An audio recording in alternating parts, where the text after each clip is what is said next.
Today is December 17th in the year of our Lord 2020. This is a joint committee hearing of local and private Mississippi legislature. Thank you all for being here today. I do want to recognize a couple of special guests here with us today. I'm Chad McMahon. I serve you in the State Senate as chair of local and private.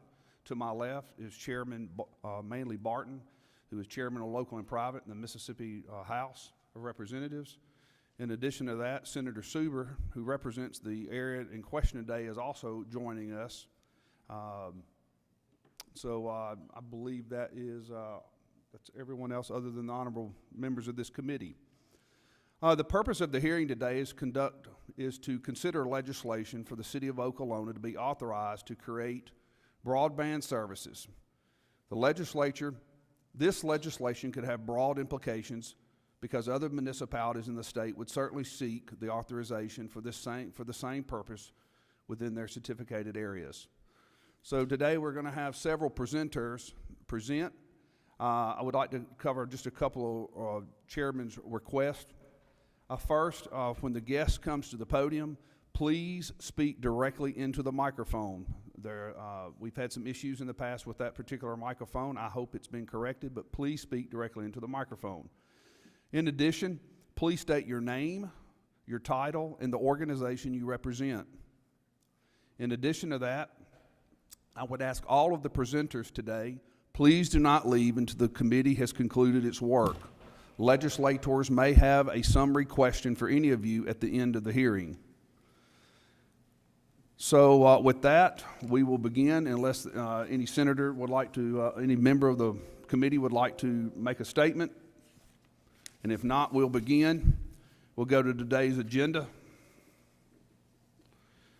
And our first presenter will be the Honorable Brandon Presley, Commissioner of the Northern District, Public Service Commissioner. Welcome, Commissioner. Mr. Chairman, thank you. Thank you to the members of the committee for conducting this hearing today and for your interest in this topic. I know each of y'all are very concerned, as I am, about broadband access in the state and how best we go about fixing this issue for our most rural citizens. I represent, as the elected commissioner for this district, 5,300 different meter holders who get their power from the city of Okolona, the vast majority of whom are in rural areas that are not served electricity by the city of Okolona. It's a little bit of a different situation than we find ourselves in some places, because in the 1930s, not to give a history lesson, but in the 1930s, the city of Okolona went and served electricity, Senator Whaley, just like Holly Springs did and other places throughout and New Albany, went out into rural areas and invested through the REA and others to bring power to the rural farmers in the areas that didn't lack electricity. We find ourselves 85 years plus later with a different technology, a different need, a different crisis that I think we all acknowledge are out there in the state of Mississippi. Two things I want to point out in my comments today. First is that there is definitely a need in these areas for a broadband provider. It's that simple. We have many of our rural constituents that I have heard from, some of you have heard from, I know Senator Zuber has, have no hope of getting high-speed fiber-to-the-home broadband internet service through what we see now is almost a revolution of rural electric cooperatives that are going into this business because they are not in their territory. So the need exists, and I think that probably everyone that's looked at this issue would stipulate to that just by the number of households and the places that are not covered. Having said that, the world shifted very big time last week with the announcement by the FCC that Mississippi providers would be awarded $495 million cumulatively to provide broadband into the census blocks that the FCC had determined lacked service. That has been obviously an issue of funding, has been one of the top issues as we've gone throughout this, and Mississippi, to our state's credit, came in second in the United States of America when it came to the actual subsidy dollars that were awarded in the RDOF auction. We had a lot of participants. We had companies that did not participate that I quite frankly, thought we would see participate. But the biggest winners in Mississippi so far from a general nature, if you look at those filings, by a long shot, were our rural electric cooperatives, also some of our traditional small phone companies, also SpaceX, which is obviously a new technology that is coming on the market. We did not see any bids or requests, not only in the RDOF auction, but in the $75 million that y'all appropriated last session. There were no requests from traditional carriers such as AT&T and cable companies and others. So they did not apply into that or did not win any of those dollars. But the dollars pretty much summed up go to our small phone companies, some wireless providers, SpaceX, and the large share to our rural electric cooperatives. The funding is always an issue, and the feasibility of an entity to go out and provide broadband is costly. We know that, all of us know that, and the fact that $500 million was essentially set aside for Mississippi over the next 10 years last week, I think even the city of Okolona would probably share the thoughts that somewhat changes the dynamics of really what is the best course for serving these 5,300 people. For instance, Mr. Chairman and members of the committee, there will be census blocks where individuals, Mr. Jose Bogan, I don't know if he's here, Mr. Bogan is a customer of Okolona Electric, but his census block where he lives actually received funding for a fiber to the home project by a rural electric cooperative. So he will be getting his power from the city of Okolona, but you have, at the same time, you have a rural electric cooperative that will actually be bringing broadband, and the Public Service Commission's job is to make sure they meet those milestones and go through what the federal funding came into. I say all of that to say, because I think we spent 2.5 hours this week with Mayor Carruthers, with Supervisor Bogan, but also with Supervisor Brooks. It seems to me that we're at a point in which, from my estimation, and this is Brandon Presley speaking solely on his own, that there needs to be a real push of cooperation now with the city of Okolona and other providers in the territory. I don't know that, obviously we're not here today to talk about a feasibility study with the city of Okolona, because my understanding is that they've not been able to accomplish that because of parts of the law. If our goal is to hook up the rural homes in this territory to the fastest access to broadband, I personally believe that is going to require a partnership with those providers who are coming in simply because, not of any fault of the city of Okolona's. The truth is they're caught in a 1930-something law that prohibits cities from doing that, and if the legislature had been able to pass this bill 3 years ago or 4 years ago, they would have probably been bidding into the RDOF. But that's just not where we find ourselves today. We're holding, the hearing, and the chairman's been mighty kind to hold this, and I appreciate Chairman Barton also. We're a week out from $500 million being awarded. I don't think anybody wants to throw good money after bad or to take steps that would somehow impede progress. So there are options that we discussed with the city of Okolona a couple of days ago that would involve looking at things such as working with the rural cooperatives who are actually going to be serving houses that get their electricity from the city of Okolona. To me, if our goal is fastest deployment with the best quality of service in a manner in which is not duplicative in the sense of we've got a carrier that has been awarded funds by the federal government, and then at the same time you're trying to come in and look at different ways in which could be more problematic. I really believe the idea of a partnership with the city and other providers is key. And Mr. Chairman, my estimation is, from what my lawyers tell me, is that doesn't necessarily require any changes in the law. The city today, under law, could work with other providers, and the issues of pole attachments and access and those sort of things are governed at the TVA level and to some degree at the commission. And most of those rates are also set within the FCC in an annual report. So I'm here to say to you that 1 week ago the world shifted when it comes to money. I think that the city would probably acknowledge in our conversation that's put them in a different scenario of a path forward, one in which would not be necessarily a city of Okolona as a retail provider, but the city of Okolona as a cooperative partner, much like Senator McMahon, you and I saw in our territory, and Senator Whaley in the Pool Alliance when we landed Toyota, finding ways for those partners to come together and get that work done. And so that is essentially the comments I wanted to make to the committee, and I don't know if you want me to take questions now or afterward, but that's sort of where the lay of the land is standing today. Commissioner, thank you. Are there any questions of Commissioner Presley? Senator Whaley, you're recognized. Thank you, Mr. Chairman. Commissioner, this question might not be for you. I might need to ask it later. But I heard you said that there were 5,300 meter holders in the city of Okolona, and then you alluded to someone who got their power from the city of Okolona, but hang on.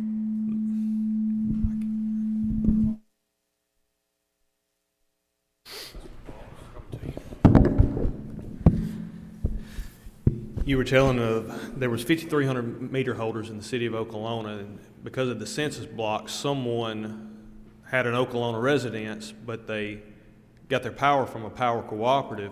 How many, if this legislation was to go into effect, how many residents would be receiving this internet service from the city? First, let me say, Senator Whaley, I hadn't seen the legislation in the sense of I don't know what y'all have before you. Let me maybe back up one more step, Mr. Chairman, if you indulge me just a minute. The city of Okolona serves electricity to customers in 4 different counties. Okolona proper is solely in Chickasaw County, but they serve customers in Clay County, Lee County, Monroe County, and Chickasaw County. And 5,300, Senator Whaley, is your total number of meters on the system. That's an approximate number.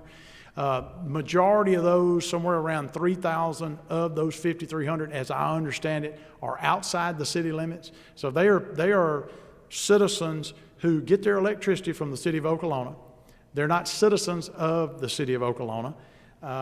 And in those areas, talking about those 3,000, you have, I can tell you, Mitch Smith Drive in Monroe County, and y'all have heard Senator Bryan talk about the community of Wren when we talk about broadband. Mitch Smith Drive is in the Wren community. Those residents there, Supervisor Bogan from Monroe County, receives his electricity from the city of Okolona, but in the Rural Digital Opportunity Fund auction that was just awarded, a rural electric cooperative broadband subsidiary won the grant to actually put the broadband service there. So it's very key that we separate power from broadband, because they're not inherently in the city of Okolona or Holly Springs or New Albany's case, they're not married together because of the different nature of the entity that is actually out there serving. So I can get with the committee and be glad to go through the RDOF map and sort of try to show the communities that will be receiving RDOF funds that are in Okolona's territory. One that jumps off, Supervisor Brooks and I went through this other night, was Van Fleet, the little community of Van Fleet between Okolona and Houston, right before you get to the Natchez Trace. Van Fleet receives its electricity, the people there receive their electricity from the city of Okolona. Okolona in the 1930s took the risk to put those power lines out to the community of Van Fleet. But in 2020, when broadband comes along and the FCC opens up that area for subsidization, for grant money to put in fiber lines or put in broadband access, this happens to be a fiber project, the local rural electric cooperative won the grant funds to go there and bring broadband. And so you've got areas where that is the case.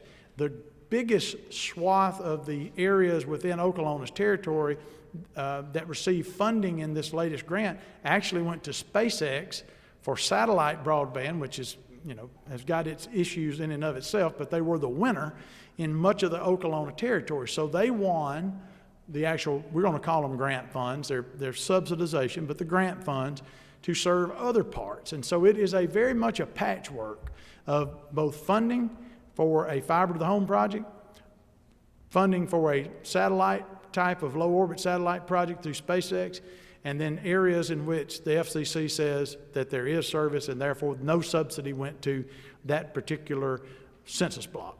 And I say all that, Senator Whaley, to make the point that if 3 years ago we were here debating this about who would be the best provider, the case of the city of Okolona going into the broadband business would have to win on its own merits. I mean, there has to be a feasibility study, there has to be a cost per mile, there has to be certain speeds that are obligated once you take that money. If this had been passed 3 years ago, well, Okolona probably would have bid into the RDOF auction and, had a good chance of winning.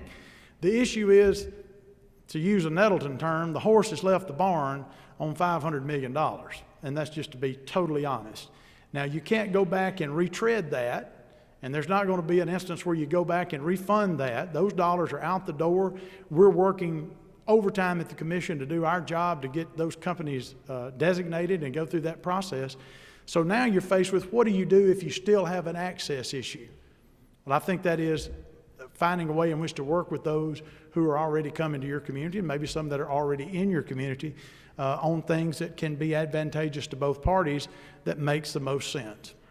I'm sorry to give a long, it's a, when you got a municipality serving power in 4 different counties, it's a little bit different vehicle.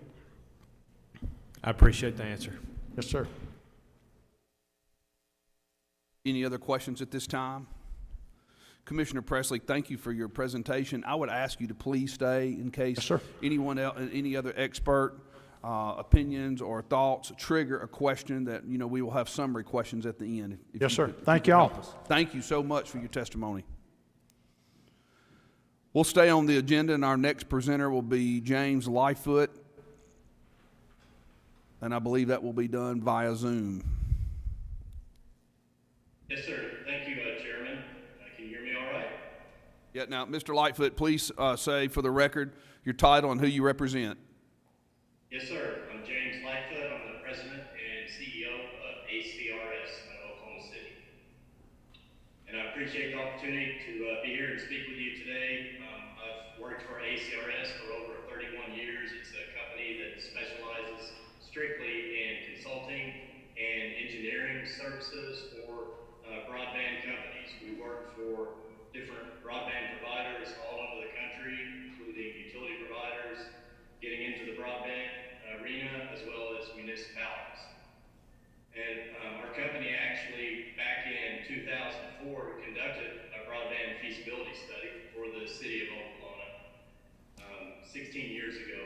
And, unfortunately at that time, the city was not in a financial position to move forward with deploying their own broadband system and other projects going on. I'm sure at that time they were also hoping that some of the incumbent telecom companies would actually step up to the plate and upgrade, their existing systems and do what they do best. Unfortunately, 16 years later, we're still in the same boat. The majority of the city of Okolona is unserved or underserved, including the surrounding areas outside the city proper as well. And, I base this on the FCC's bare minimum definition of what they define as broadband service today, being 25 megabits per second downstream and 3 megabits per second upstream. And we actually just recently, before today's conference, conducted some research on what's out there today, right in the city and rural areas. And these are based on the reports that are required every 6 months of all broadband providers throughout the country. They're required to file what's called a 477 report to the SEC. And based on the incumbents within the cities on reports, AT&T being one of those, their average speed, download speed, right there in town where they have the best service because of the antiquated twisted copper paired DSL technology, their average download speeds are only 10 megabits per second, with the upload speeds well below 1 megabit per second. Comcast, the local cable provider, they're doing a little bit better. They have some areas within town that exceed the 25.3, but it's very limited, and with only a few blocks if you're lucky to happen to live within that particular area. So, in order, I'm sure it's the same story that, you've heard over and over, but in order for a rural municipality, community like the city of Okolona, or other small rural towns throughout the great state of Mississippi, and to prevent outward migration, the residents and the businesses, an investment needs to be made by someone who actually cares about the community and just not in it for a profit. We've worked with several utility providers and munis over the years. Some of the munis that we're working with presently are the city of Chinook, Kansas, a couple of communities in Houston, Missouri, West Plains, Missouri. And with all three of these different municipalities, or also utility providers, it's the same story. That once it gets out that the city has developed a broadband feasibility study, or they're about to break ground on their own broadband system, then the local cable company or whoever the incumbent is starts this marketing, campaign. It's primarily smoke and mirrors. They try to lock in the local residents to long-term contracts so they don't lose that revenue. But it has all to do with their bottom line. It has nothing to do with improving their service. If it's going to happen, it's got to be by someone local who really cares about the community. Unfortunately, with AT&T, they're certainly not interested in rural America. And to give you an example of that, as the commissioner spoke to earlier, the RDOF auction is a good example of that, as well as the previous Connect America Fund auction. The reason the FCC put together these funds and sent these particular census blocks around the country up for auction is because the FCC approached these larger carriers like AT&T and other price cap carriers and said, hey, we'll give you X amount of dollars if you're willing to upgrade your broadband system for these rural communities around the country. And the AT&Ts of the world said, I don't care if you give us this free grant money or support, we're still not interested in serving rural America. Hence, that's where the auctions came about. So the FCC turned around, published this map, and offered this funding for other broadband carriers, and is basically, stimulating a competition.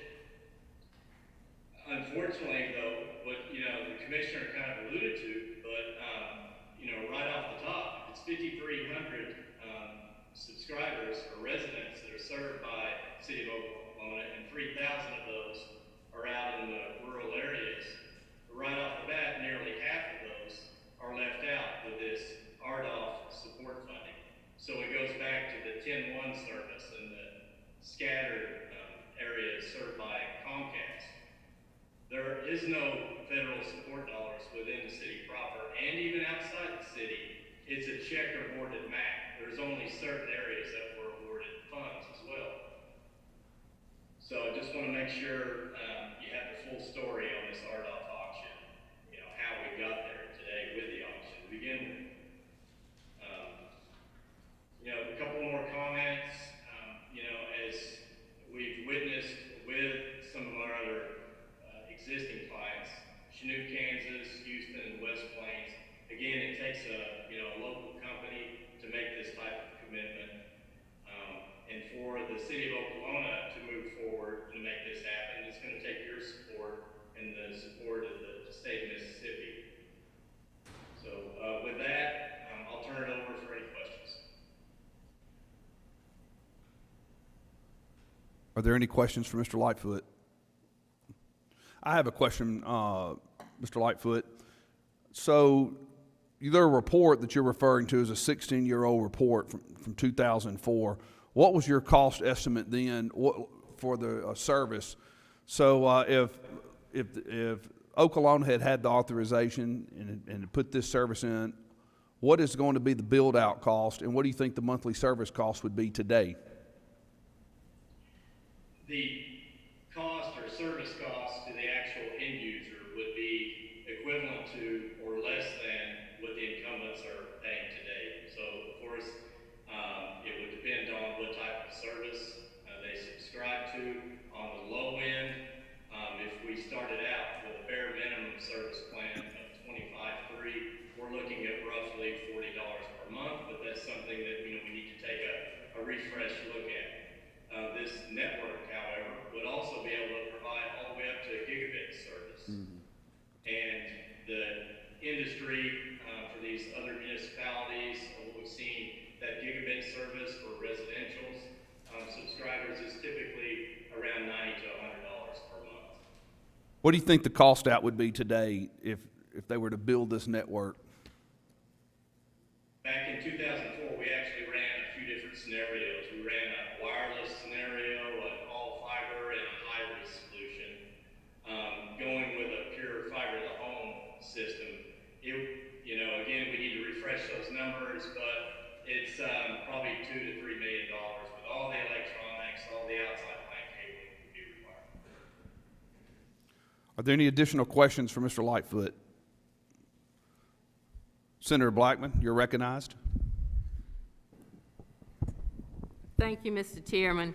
Okay, this $2 to $3 million, would this money be able to, with that monies that the commissioner just talked about, would Okolona be able to access that money for the $2 to $3 million?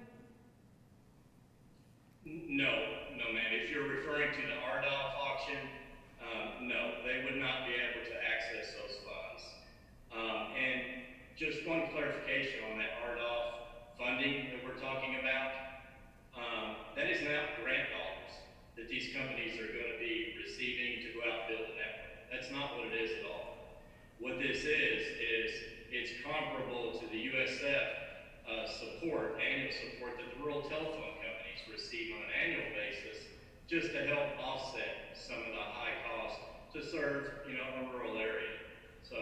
But there are other grant programs that would be available to the city of Okolona if they decided to move forward. Okay, and if the $2 to $3 million, that's to get it up and running, what kind of cost would it be, I guess, on a yearly basis? Fortunately, the city of Okolona, has a lot of the back office operating expenses, already in place today. So we're talking about, just hiring some additional technicians, if you will, for the maintenance and the customer service reps. If someone's having issues with their broadband, who do they call? 24/7 type support. So, again, we need to run a refreshed feasibility study, but adding up those additional overhead expenses and some of the salaries that, we're anticipating, we're talking a few $100,000 per year on an annual basis. And what has occurred today then, if you said 14 or 16 years ago when you did this feasibility study for Okolona, and they did not have the ability to do it, what has occurred now where there's, I guess, the ability? I would have to turn that one over to, the city of Okolona. Okay, thank you. Thank you, Mr. Chairman. Thank you. Any questions? Commissioner Presley, I consider you an expert in some ways in this matter. As much time as you've devoted, is there anything you would like to share based on that particular testimony? Not to get into a debate with Mr. Lightfoot, but I want to make sure the committee is led in a manner in which we understand some differences. First of all broadband's not created equal. So if I were to say to you today that the $2 to $3 million figure that he puts out there is, I would be interested in seeing that cost estimate, having looked at 15 or more over the last year, 2 years. That seems to be very much outside the norm in pricing lower than what you would see. It's an anemic price is what you think, or an anemic cost estimate. My concern is, Mr. Chairman, I want those people to be served just like everybody here does, but I also think it's very important that we lay out concrete facts and that the committee not be I want to make sure that the committee gets the facts on the record as to what kind of services would be offered. Is that fiber to the home? Is that wireless? Are you measuring 25/3 versus a provider providing 100 up, 100 down? And I'm not trying to elicit a debate with Mr. Lightfoot, but I think it's very important, as you all know, that these are apples to apples comparison, not apples to oranges. And to do the right thing, and by that I mean the right, wisest investment of money, the right thing for the citizens that I represent and you represent, Senator Zuber, and the city services. We've got to have an actual thing. And I would just ask Mr. Lightfoot, I'd love to see that cost estimate. If you're putting fiber to 5,300 homes at $2 to $3 million, I want to see that, and personally, I'd be interested in seeing that. Anything else, Commissioner? Thank you, sir. Any questions from the committee? Chairman, Yes, sir. Mr. Lightfoot? I just want to try to clarify that. The commissioner is correct. I'm not trying to allude to the fact that, with $3 million, we could build out fiber to the home to the 5,300 customers. No, that could not happen. The estimate that I'm throwing out there is to start a fiber to home system right within the city limits of the town of Okolona, not their full 5,300 customer base. Okay, Mr. Lightfoot, you're welcome to stay on with us. I don't want to put an undue burden on you, but if you're contracted with the city of Okolona, I'm sure they would appreciate you staying on. We'll move on to the agenda if there are no other questions. Seeing none, we will move to Patsy Gregory. If you please state your name, your title, and who you represent, Ms. Gregory. Welcome to your Mississippi State Senate.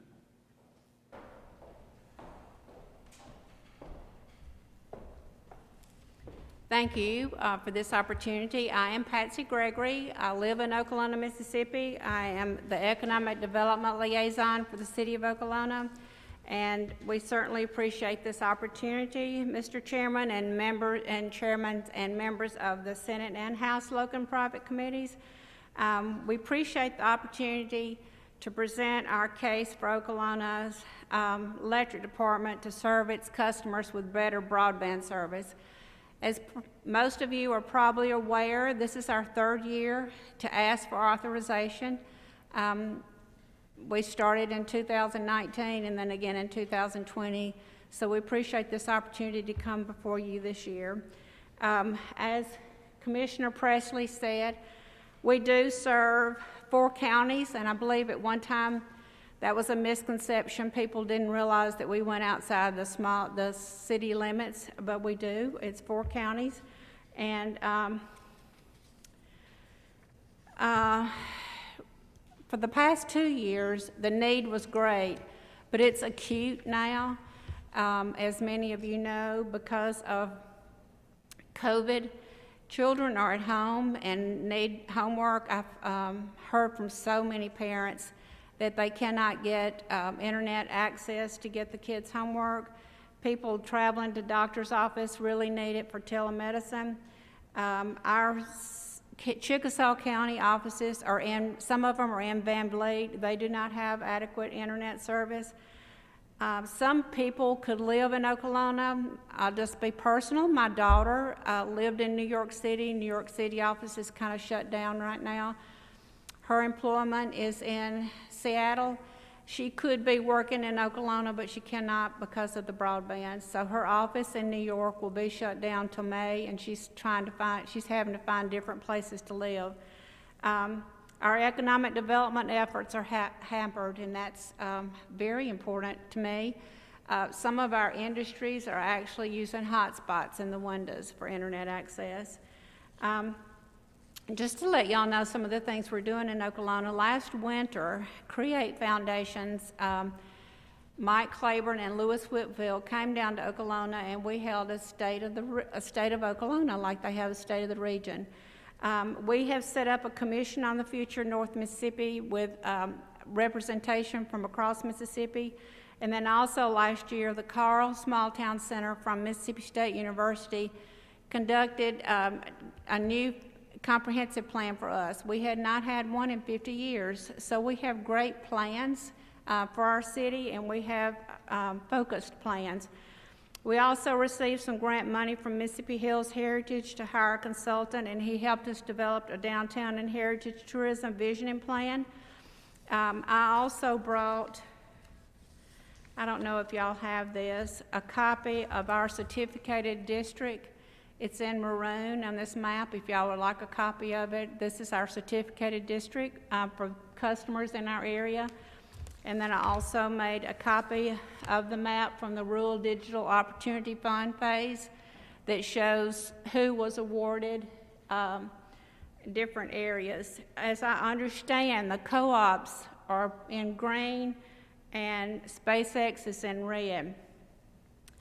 So in light of this news, our plans have changed since last Friday. This was wonderful for Mississippi that we were given $495 million, but our plans are changing in Okolona.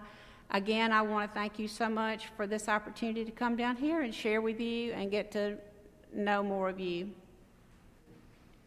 Senator Kirby, you believe you have a question?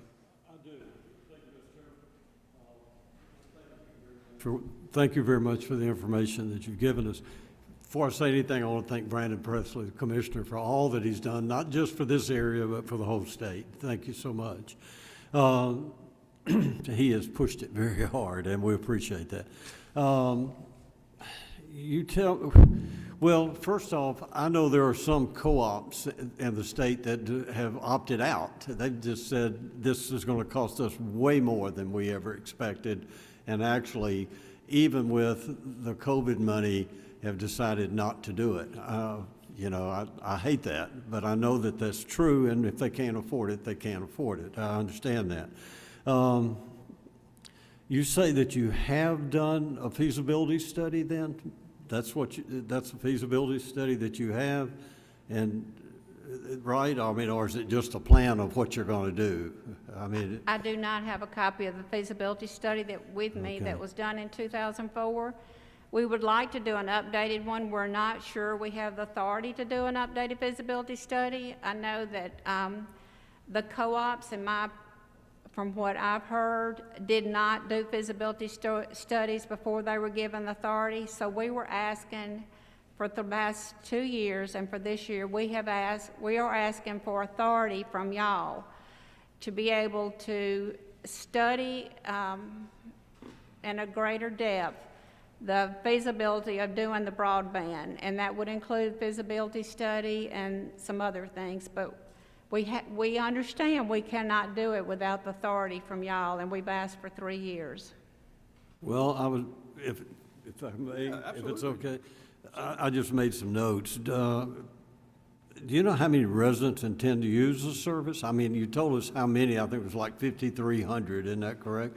Do you Yes, know sir. how many of those actually intend to use it? We're in the process of doing a survey.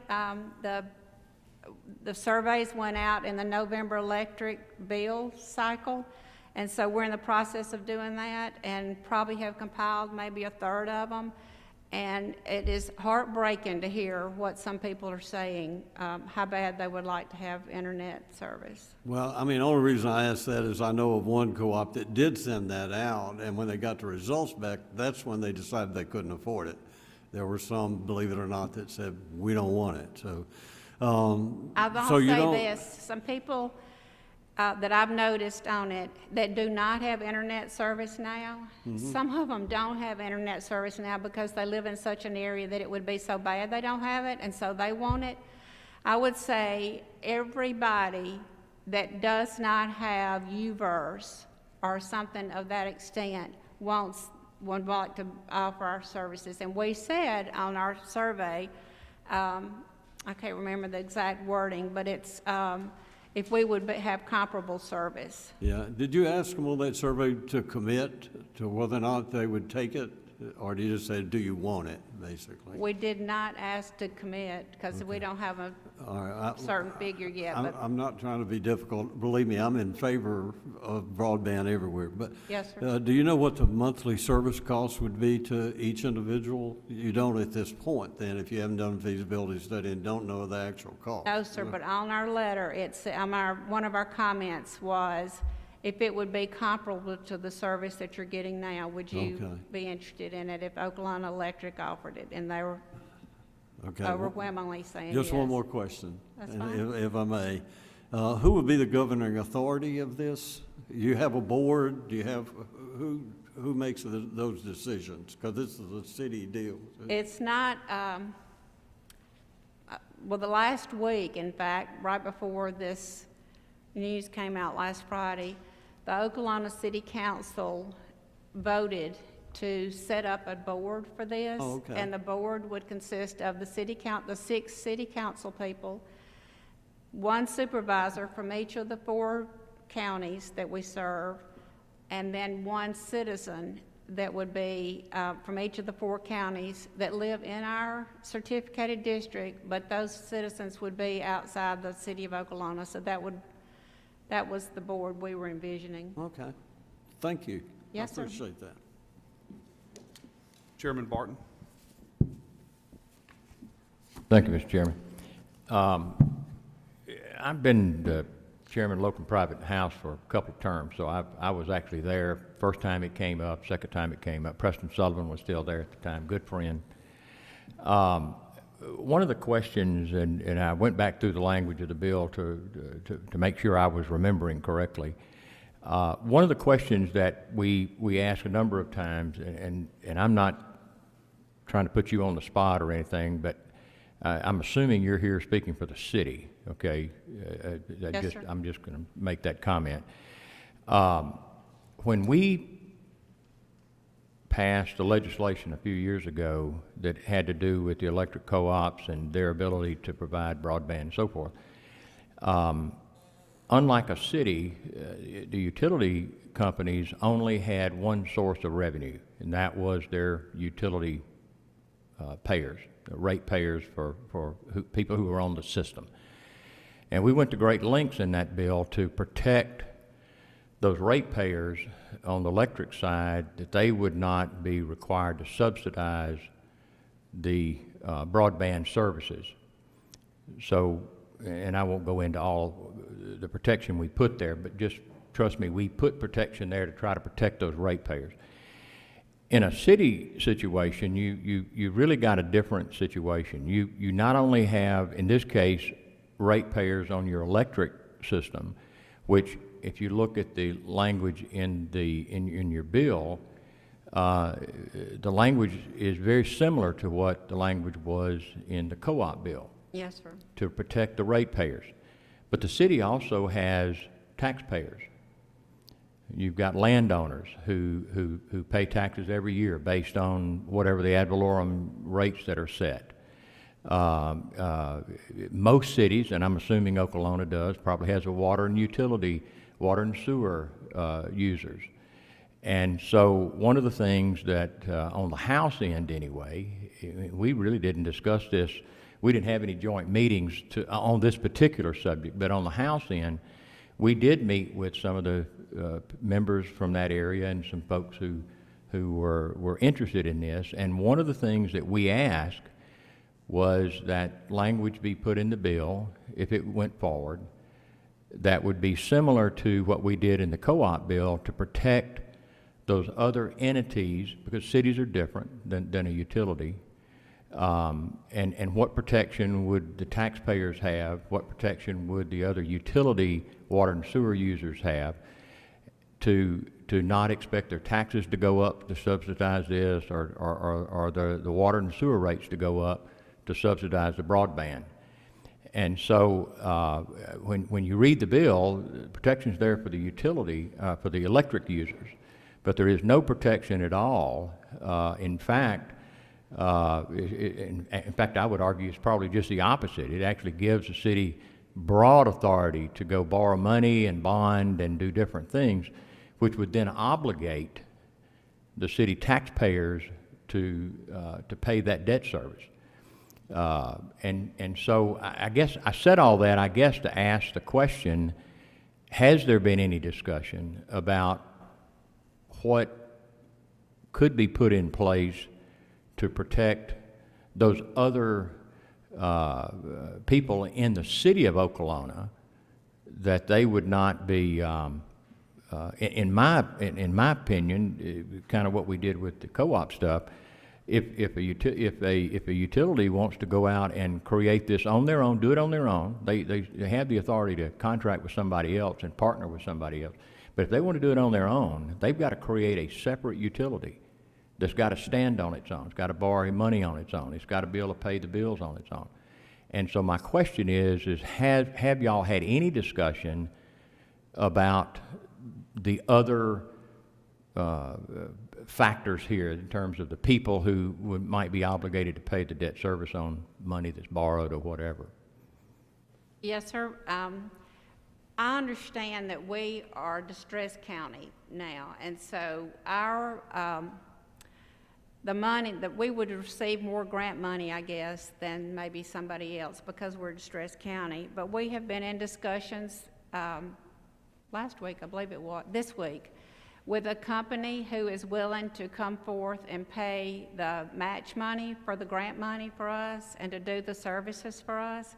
We don't have all of that worked out yet, but they have agreed, and we've gotten paperwork from them that they would be willing to do that. Okay, well, let me, that so let me, answering well, let me ask a question slightly different. Do you think the city would be opposed to us putting language in the bill? And this is what we asked before, putting language in the bill that specifically somehow makes certain that there isn't a situation where the landowners and the taxpayers in the city of Okolona ends up being on the hook here. I can go back and ask about it. I really do not understand the difference between everybody is a taxpayer, whether you're in a co-op or not. So if let's say a co-op goes belly up, the taxpayers are going to be reliable for that, just as ours would be, in my opinion. But we do have that company's backing that they would pay the match. I would respectfully disagree. I think that giving a city the broad authority to go borrow and bond a lot of money puts the taxpayers on the hook to pay that debt service. And there is no taxpayers on an electric co-op. It's just ratepayers. And so they are taxpayers. Well, they may be taxpayers, but nobody's going to raise their taxes to pay it. And that's the difference in the city. The city can So their rates are not going to go up in case the co-op has problems? That's correct. They're not supposed to. Am I right, or Mr. Presley? I'll just. I mean, you were as involved in that as anybody. Commissioner Presley, would you please come to the microphone, please, for the sake of the record, and for those that may be watching remotely through the broadband system of this state. Two things, Mr. Chairman, I think are very important.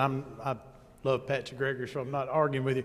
First of all, it's completely false that co-ops are not required to get a feasibility study.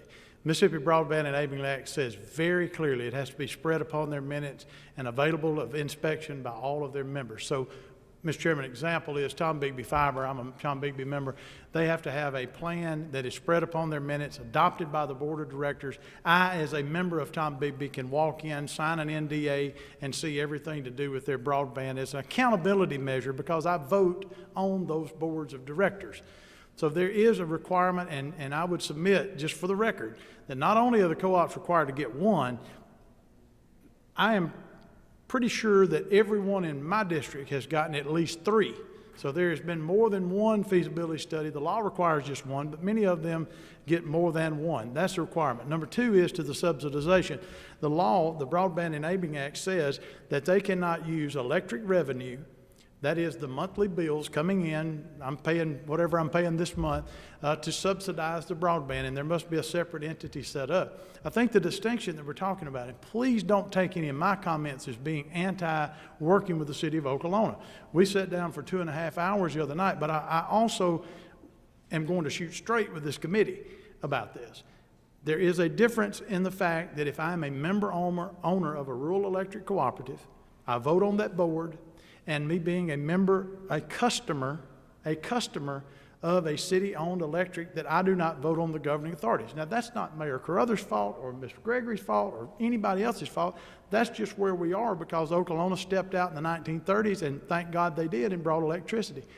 But the law is clear on that, and there has to be, there's auditing provisions, if you remember, in that law that has to be done. So I don't want to split hairs, and I don't want to be disrespectful about it, but you know, and I think as Ms. Gregory alluded to in her comments, we sat down for 2.5 hours the other night to try to find a way that is the right way to move forward. And the legislation that was in was allowing the city of Okolona to be a retail provider. And I think what, you know, we have had discussions in the last few days has been, how do you work some sort of cooperative partnership? that doesn't care whose name is on it, but does that rural home get funded? Do they get connected? And so there are those distinctions in the law, and I just want to be clear about this feasibility issue, because I take exception to Mr. Lightfoot's testimony in all candor, that $2 to $3 million, he made it clear before he got done that that was only within the city limits of Okolona. I support that. Let me say, I want those people to get connected, but I do not want this committee to be misled as to the actual cost, because my credibility is on the line with that as much as anybody else's is. And so those are the facts. Let me ask. I do. So, if hold I may- on, Senator Blackman is recognized for a question. Okay, and I think in light of your statements, Commissioner, I was going to direct it to Ms. Gregory.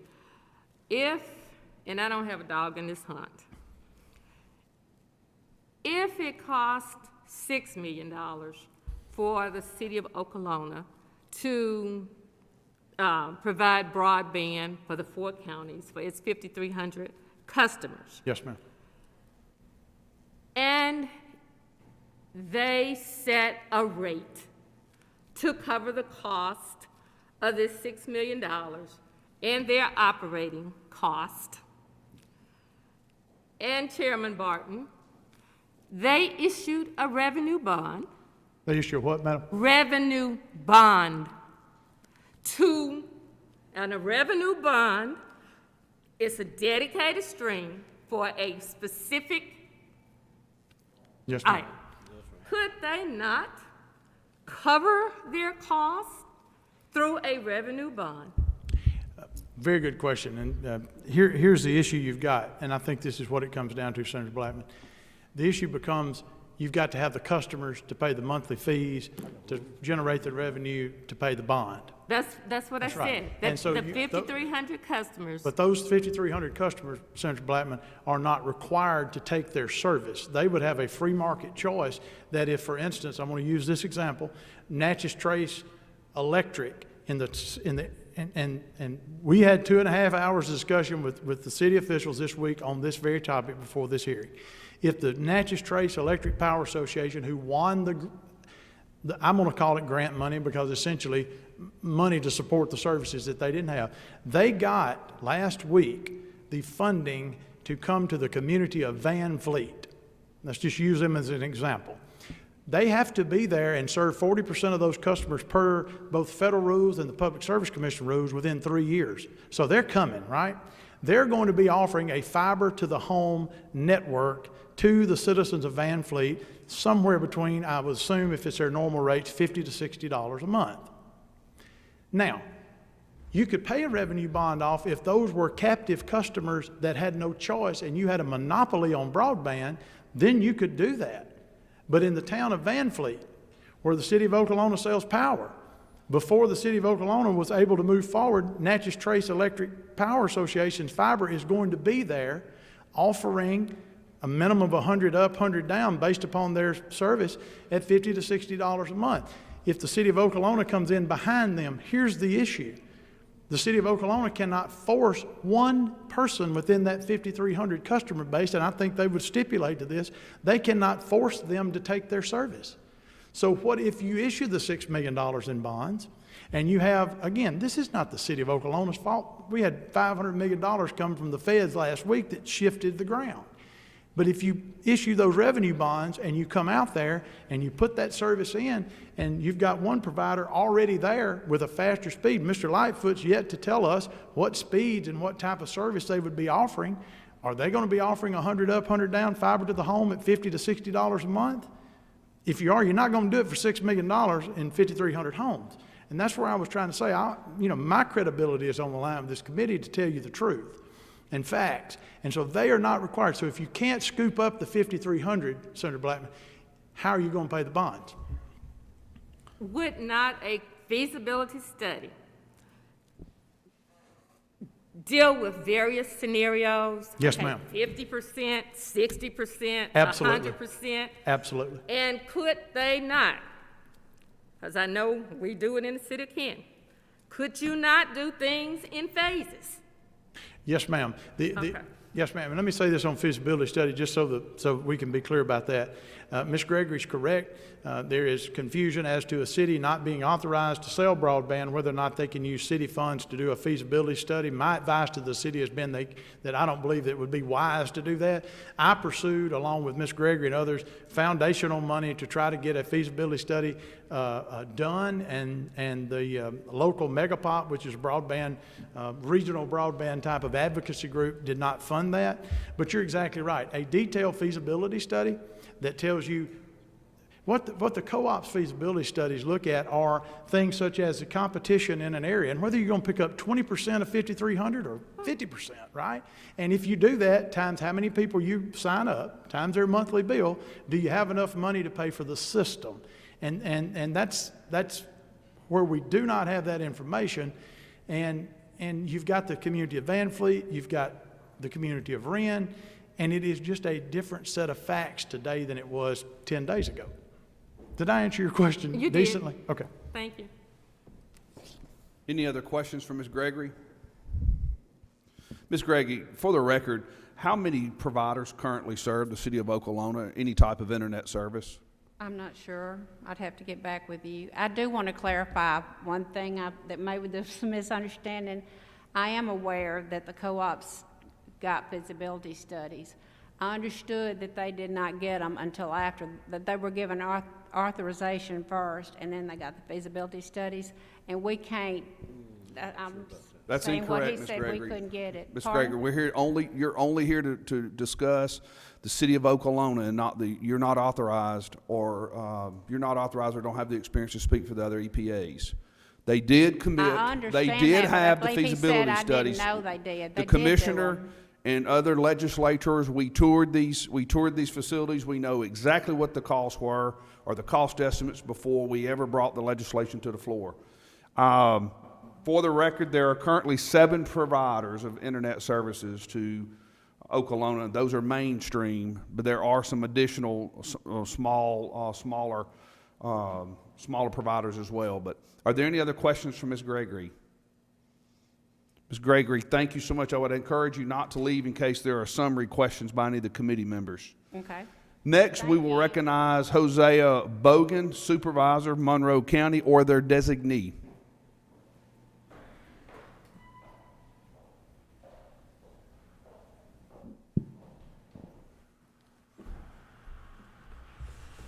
First of all, good afternoon.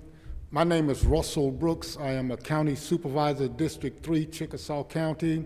Half of the city of Okolona encompass my area, and the other part of my area is in the rural area that is served by Okolona Electric. I do have some concerns here today. Excuse me, but I might need to lower my mask. Need to take it off because it makes my glasses come off. I do have some concerns, and as Commissioner Presley stated, we have been into some deep discussions concerning these new plans that came out as of Friday.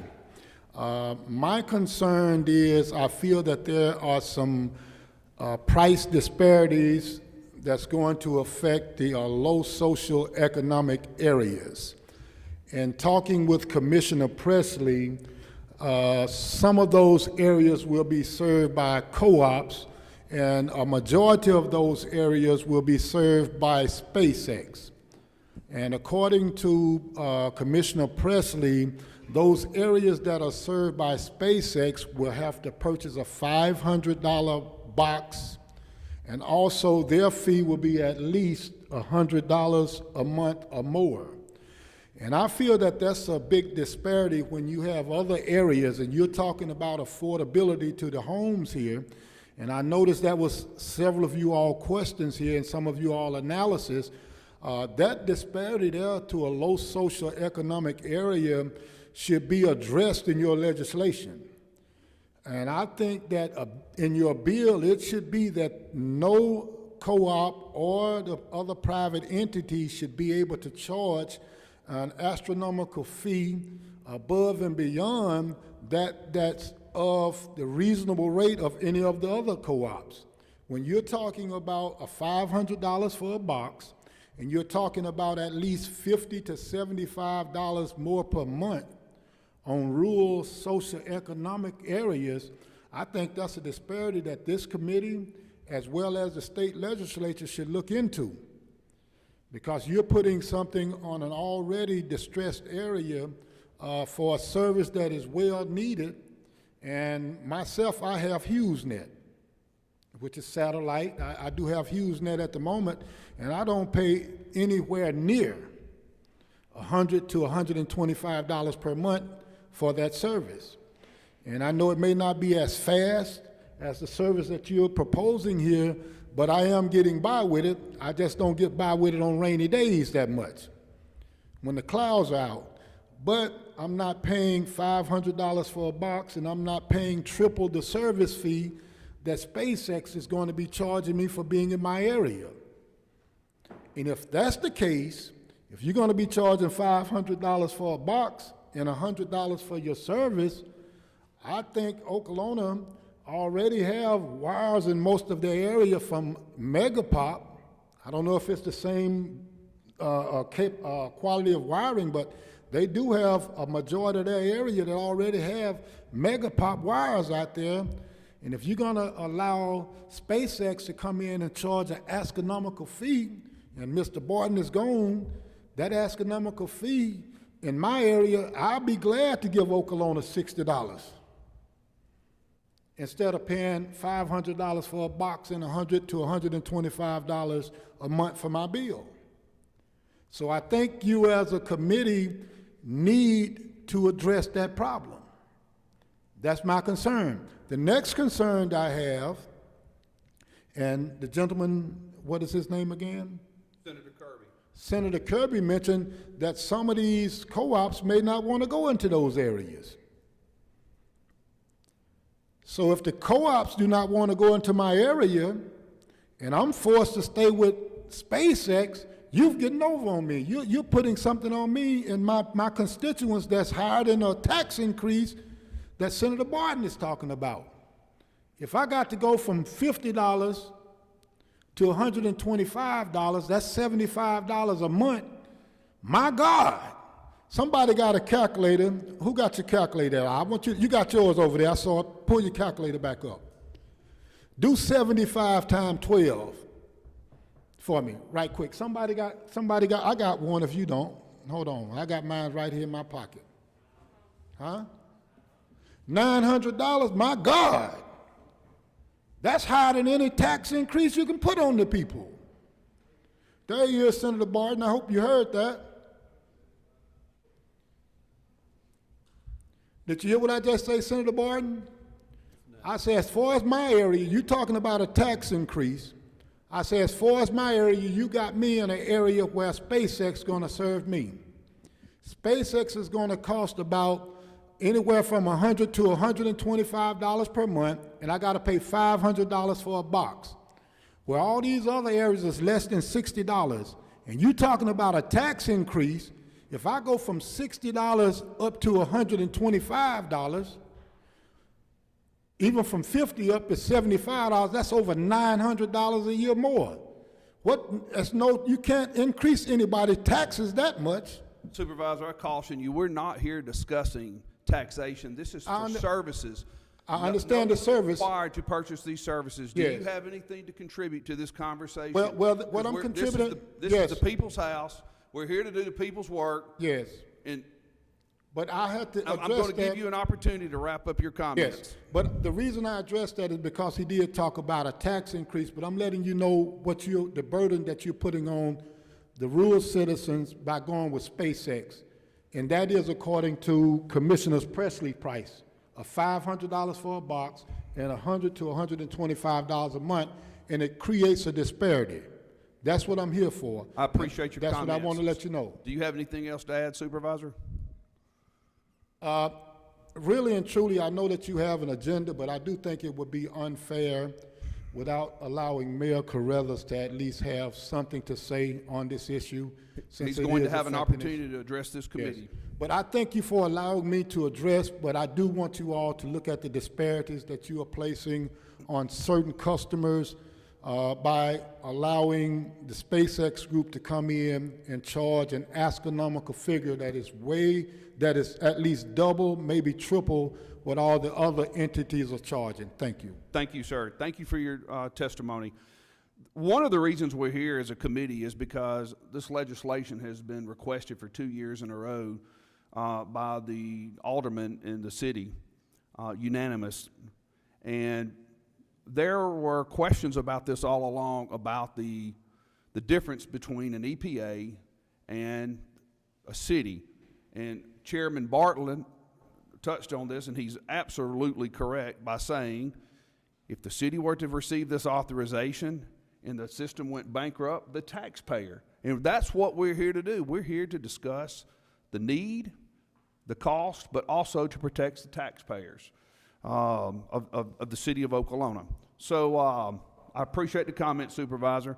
Next, we're going to recognize on the agenda T.J. Taylor.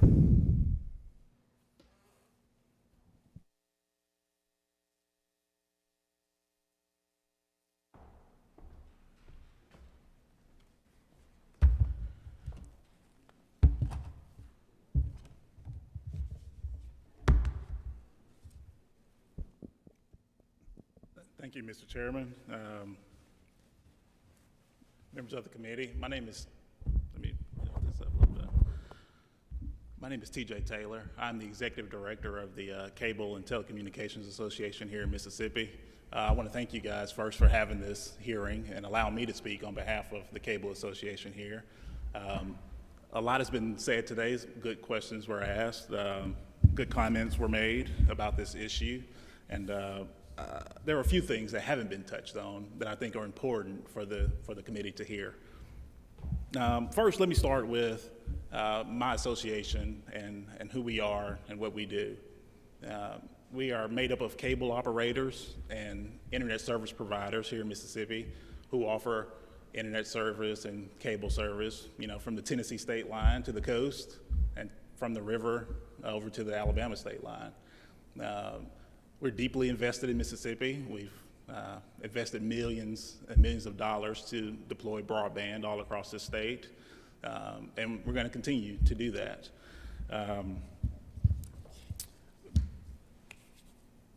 Mississippi and America, Mississippi specifically, has a great record of broadband deployment across this state and across this country. We've seen that during COVID with the challenges with people working from home and children learning from home, and those broadband networks all across the country have remained stable through that and allowed that extra burden on the networks, and they've continued to keep churning out. Broadband deployment is something that we've discussed today, and the commissioners hit on it. It's capital intensive. You need a lot of money to build out broadband infrastructure across this state. And our cable operators and our internet service providers, they do that. It also requires a bit of patience. And I know Mr. Lightfoot mentioned, it's been 16 years for the city of Okolona, and I can get that. I don't live in Okolona, but I can definitely appreciate that, and it has been a long time for that city. There are just a few things I want to hit on. I know a lot of it has been said before, so I'll be brief in my comments. The first concern, as I see it with this, is where has this been tried before? Okay, Mississippi, this is not, the first time that this has happened. Other states have tried it, other cities have tried it. I think one thing we really need to look at are what are the results in those other states, in those cities where government-owned broadband networks have been tried. Right now, Kentucky has, maybe, Chairman, you've heard this or read this, but the state of Kentucky has tried through their Kentucky Wired program to deploy fiber across its state. They've had some troubles with that. Right now, they are 2 years behind schedule. They're over $100 million over their budget. And it's estimated that at the end of it all, it should cost anywhere from $1.5 billion to get this complete for the state of Kentucky. And that's the government-owned Kentucky Wired broadband network. The taxpayers, when this first was thought of in Kentucky, they were quoted $30 million for this project. Senator Whaley, I think that's 50 times more than what the estimates are now that it should cost. That's something that you have to look at. I mean, you can't run to the taxpayers and say, hey, this is a good investment. This is only $6 million, $7 million, $10 million, whatever it is. And then a few years later, you're looking at 50 times more that cost, and you still don't have the service to that neighborhood or to that city. That's one issue as I see it, and I think as many of my members see it. Another major issue is the government. This would be a government-owned network. It's the government, taxpayer subsidized, the ability to regulate and lawmake, competing against the private industry, a private sector broadband company. That is a concern of ours. And I think it should probably be concerning to a lot of private sector businesses out there. Once you allow the government to get involved in this industry, I think other industries may look at that and say, okay, we may be next. We have to compete against the government, who has, endless funds. Chairman Barton, you said, once the government is involved in something like this, it all rests with the taxpayer. They're the taxpayer's on the hook. If this thing goes south and you have to sell a company, a government-owned company, for $20 million, $30 million loss, the taxpayers are gonna eventually have to pay for that. And I'm about to wrap up. There's really one more thing that I have here in my notes that I wanted to mention to you. And let me find it here, I'm sorry. One more comment about the government owning a network, being subsidized by the taxpayers, and competing against the private industry. If that GON, the government-owned network, is failing, if they cannot get adoption, they can't get the customers to meet those debt service payments that they have the ability to pass law. They can make it more burdensome on the private sector. They have the ability to go out to the taxpayers and say, hey, we need more money. This thing isn't working the way we thought. We need more money to keep this thing going, to keep it afloat so you can get your broadband, and so we can keep this thing going. That's should be at the forefront of, I think, you guys' minds when we move forward on this. I think all of you guys, you ran for office, and you wanted to help the people in your districts. You wanted to help improve your communities. And I think broadband going to communities is an improvement. I don't think anyone is disputing that. If broadband gets into communities, businesses, may come. The children can learn from home with COVID. We've seen that how that's important. But I do think we need to really think it through and think if this is the right way to do it. I don't think we need to be, we shouldn't take the approach that we need broadband by any means necessary and, forget the details, forget the concerns. We just need broadband. I think we really need to think this thing through. And so, in closing, I would say that the legislature should look at this issue, consider it, but I also think the legislature should work with incumbent ISPs, the cable operators, your AT&Ts, and figure out how we can, how you can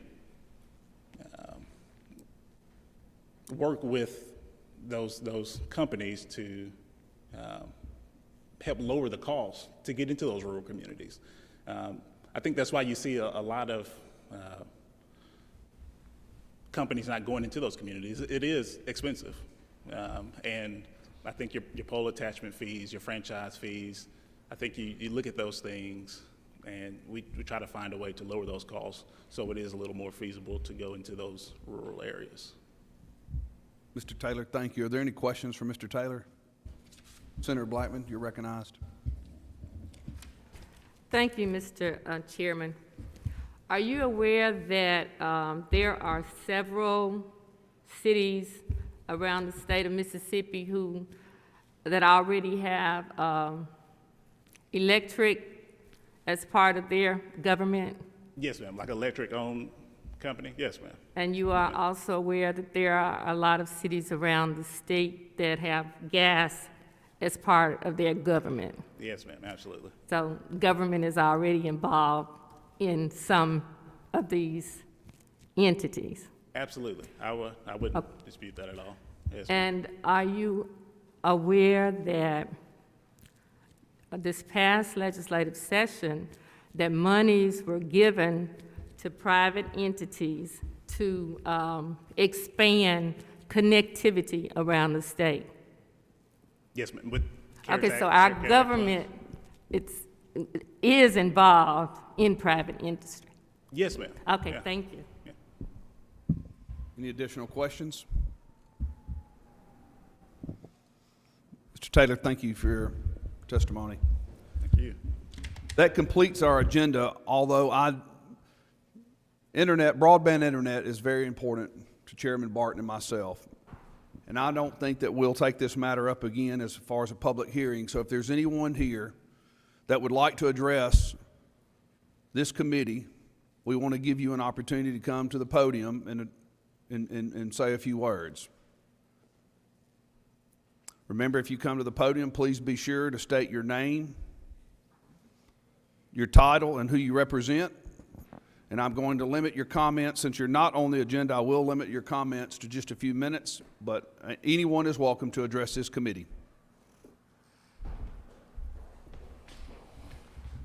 Thank you, Mr. Chairman. My name is Sherman Carruthers. I am the mayor of the city of Okolona, and I do appreciate you all giving us this opportunity to come before you to present the Okolona legislation, former legislation that we've tried on several occasions to get passed. I would be remiss if I did not say anything on this matter. I'm not the expert, Mr. Lightfoot. We have hired him, and we have used our former electric department manager, Mike Parker, who is also, I would consider to be an expert on this subject matter. Quick history on this is that, of course, state law does not give us the authority. We tried on several occasions to get an attorney general's opinion to clarify state law and to see whether or not, and to no avail. We even asked for a reconsideration. With that being said, that was before all funds were being divvied out by the federal government. If Okolona had been given that opportunity through the legislation to even qualify for those federal funds, we feel very confident that we would have received those funds. We do have a lot of structure in place, being that Mike Parker served on Megapops on its board, and Okolona was positioned to be more of the catalyst for the state of Mississippi under the Megapop. So when you ride through Okolona and you look on the phone, on the electric lines, and you start to see those loops, that's broadband. And it was placed there through Megapop. So most of our territory is already has the capabilities in place. With this, it would have given us Commissioner Presley the opportunity to make decisions which would have been more prudent for the city of Okolona, whether or not we would form what is called a local private. We do have an enterprise, an investment firm that is seriously looking at the city of Okolona, and they have committed to paying the match. They have even gone beyond that to say we'll pay above the match required if legislation is passed for the city of Okolona. So I thank you for this opportunity, and you all have a blessed Christmas.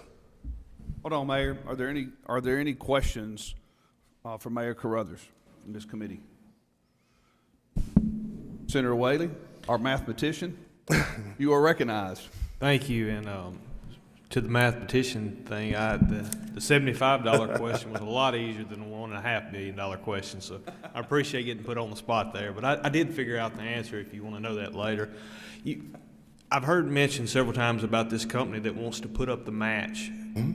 Is that a company in Okolona? No, sir, it is not. It's not a company in Okolona. The match fund company is out of an investment firm out of Georgia.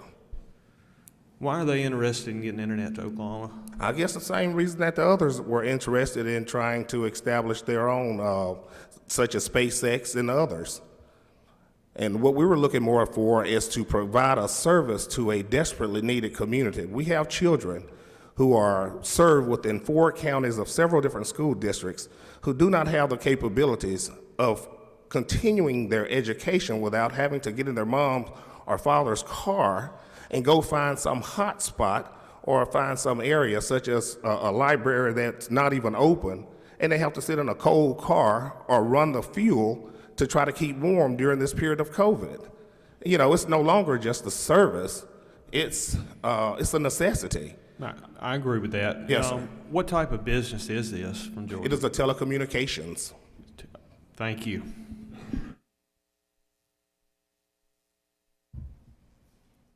Any additional questions? Mayor, I appreciate your leadership. I know this has been very important to you. It's a passion, yes. It is. I can see that. I know you care about your people, and I know you've made a good many public comments on this over the past year to 2 years, and I can appreciate your passion, and I hope you can equally appreciate the fact that we're here, you know, to work with you, but we're here to be sure that it's done in a way that, you know, it's affordable and sustainable. And that's our primary goal. So, yes, sir. Any additional questions? All right, so I do want to encourage you, Mayor, that I think the path forward for City of Okolona, based on the evidence and the testimony and the things that I've been given. I'm sorry. Okay, let me finish my comment, Senator. So I favor I favor public-private partnerships. I think the Okolona is a perfect candidate to partner with a private industry. I'm glad that you're discussing that, and I'm also glad that the $500 million may realign, you know, this entire thing to support that type of situation. So before we wrap up our hearing, Senator Whaley, you're recognized. I think this question is going to be directed at Commissioner Presley, but I'd be interested to know, is there any other best way to move forward with this now? Is there any other way to move forward with this, dealing with the funding that's come through the last week? Is there any other avenue that maybe could be looked at? Senator Whaley, I think that's a perfect question. Going to what the chairman said, you know, we find ourselves in a situation, as I said in my comments, not the fault of the City of Okolona, not the fault of anybody here. It simply is where the funding schedule from the FCC came, and in a perfect world, we'd be in a different scenario. We get that. We got to deal with the facts at hand. And one of the things that, going to Supervisor Brooks' comments on SpaceX, be clear about that. SpaceX was awarded that money by the FCC. Now, that is not going to require anybody to take SpaceX's service. They're going to be subsidized, much as AT&T has been subsidized to put out fixed wireless service. They're going to be subsidized to put out satellite service, but is the only game in town. My personal belief on this, having talked with the mayor, talked with Ms. Gregory, Supervisor Brooks, Supervisor Bogan, the electric department director, and others, is that because of the change in the facts on the ground, the opportunity going forward here is the money is going to other entities. It's just that simple. And there are going to be entities that are going to be competing in there. The City of Okolona's opportunity here is to work with Tom Bigby Electric up where Mr. Brooks's area is, along County Road 54. I know where that's at. And on the and on the east side with Monroe Electric, on the west side with Natchez Trace, 4 County Electric on the south side. You know, that is going to be the path forward, moving forward. The truth is, you know, If our goal, and I think this committee's goal, just from your questioning is, or this legislature's goal has been for the last couple of years, how do we forget who the entity is? Let's get these people served, because every instance you've heard about people sitting in a car is true. You know it. I know where you live, right? I mean, that's true.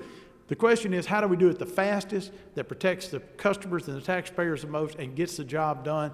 Okolona, I think we had a very good meeting this week talking about those partnerships and what could be done without a change in the law, without a change under existing law, to work with those providers. And, you know, moving forward, those are going to be the things, if our goal is to get it accomplished fast, that we're going to have to do, because the RDOF funds have been designated. The commission will be moving to designate the carriers that won those within the next 30 to 60 days. So if we're going to get ourselves in a room and work this out, we got to be working out now. And the path forward that seems to be the option that gets it done fast, I don't know that it even requires any legislation. Let me address that. Yes, sir. Thank you, sir. Mayor Carruthers, you're recognized. Thank you very much. To further address that, currently the law does not require. So if I were to say that for Okolona, it's a win situation for us, because if you're going to attach, if we were talking about economics and not truly talking about what Dr. King stated, you know, man has yet to live until he rises above his individualistic concern before the greater concern of all humanity. We're talking about providing a service to disenfranchised children and adults across the spectrum. Because the service is greatly needed. No, state law is already in place that give enterprises the opportunity to come onto our district. However, they're going to have to meet TVA regulations to pay us for the lines, the attachments. But here's the question I have: when are they going to do it? You just heard from Mr. Lightfoot. It's been over 17 years and nothing has been done. You know, my phone is blowing up. I'm not going to say ringing off the hook. It's blowing up from my constituents, from some of your constituents. And those individuals are going to have all of us held accountable, but I can assure you that I will let them know that how this meeting has progressed today. They will know how this meeting has progressed. Because if that legislation had been granted to the city of Okolona when we first asked for it, we would be further ahead. We would have been able to ascertain those economic opportunities as the other enterprises have. And we would have been able to create what would be in the best interest of the city of Okolona, whether it's local private, whether it's the commitment, Commissioner Presley, with your EPAs that you govern. We have to get away from the C word and the P word, control and power, and go to the S word, serve. Whom do we serve? And again, I thank you for this opportunity. Mayor Carruthers, any questions? Before we end, I do want to recognize the efforts and work of Senator Suber.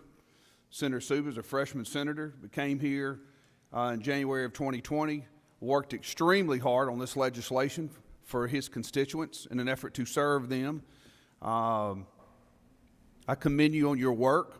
We were able to get this legislation out of a Mississippi local and private Senate committee last year, but there were a lot of questions that could not be answered because the groundwork had not been done. We just could not answer some of the most basic questions. So I had made a commitment to Senator Suber and to the mayor that we would have a public hearing. Chairman Barton and I, this is important to us, that we have good, strong legislation. There's not a legislator in this building that's not for every single home being hardwired for the state of Mississippi, as long as it's economical and sustainable. Internet today is as important as the railroad would have been to any community in the 1800s. And with that, unless there's any other questions or comments, I'll entertain a motion. You've heard the motion. We are in adjournment.